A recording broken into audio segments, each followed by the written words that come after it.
Namen današnje novinarske konference je seznanitev javnosti s poročilom o stanju sektorja brezalkoholnih pijač v letu 2015 na 5 področjih zavez odgovornosti.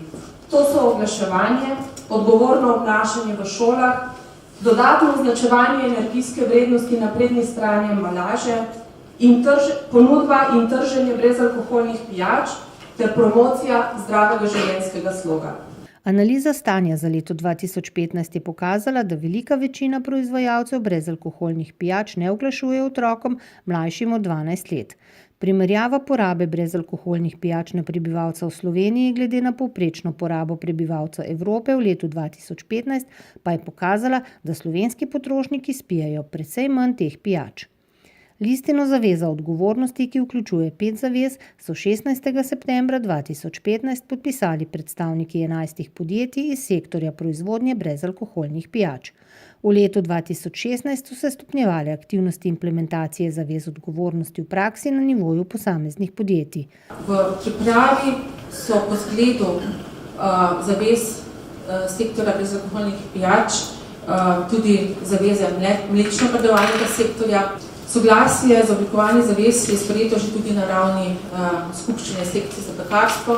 Pekarji so tisti, ki so morda prvi začeli aktivno delovati na področju zavez v smislu zmanjševanja soli v svojih izdelkih in pa v smislu omejevanja transmaščobnih kislin v izdelkih.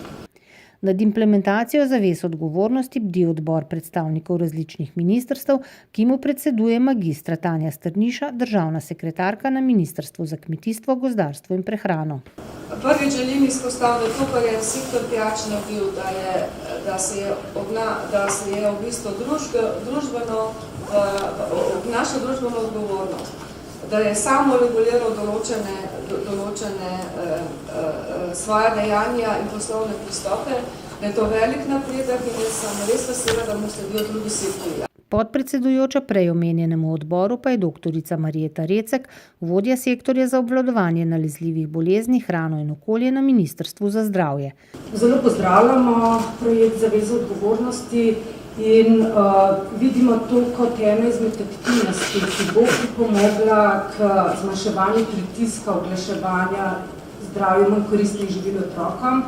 Na eni strani, poleg tega pa pričakujemo seveda, da bo industrija nadaljevala s svojimi aktivnostmi postopnega zmanjševanja tako sladkorja kot soli in drugih hranil, na primer maščob. Složnost sektorja proizvajalcev brezalkoholnih pijač se v tem primeru pokazala za pozitivno, ne samo za doseganje njihovih poslovnih ciljev, ampak ima izvajanje zavez odgovornosti pozitiven učinek na prehranjevalne navade tudi najmlajših potrošnikov. Poraba brezalkoholnih pijač je v Sloveniji v letu 2015 v primerjavi z letom 2010 padla za 25%, povprečni letni padec porabe pa je bil 6%.